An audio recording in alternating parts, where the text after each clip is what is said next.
అవసరం ఉన్నప్పుడు అందరూ ఆమెను గుర్తు చేసుకునేవారు.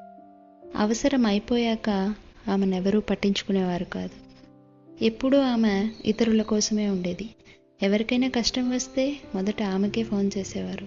సాయం కావాలి అంటే కూడా మొదట ఆమెనే గుర్తు చేసుకునేవారు. ఆమె మాత్రం ఎప్పుడూ లేదు అనేది కాదు. ఒకరోజు ఆమెకు ఒక బాధ వచ్చింది. ఎవరైనా తనతో మాట్లాడాలి అనిపించింది. ఎవరితో అయినా తన బాధను చెప్పాలి అనిపించింది.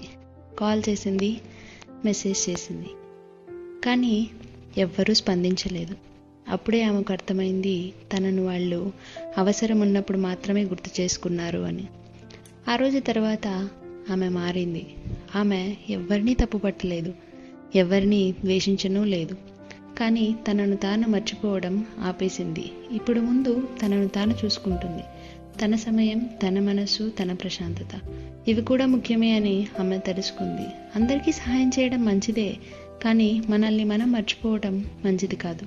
మనల్ని మనం చూసుకుంటూనే ఇతరులు కూడా మనకు విలువనిస్తారు, మన విలువను గుర్తిస్తారు. మనల్ని మనం చూసుకోవడం స్వార్థం కాదు, అది అవసరం.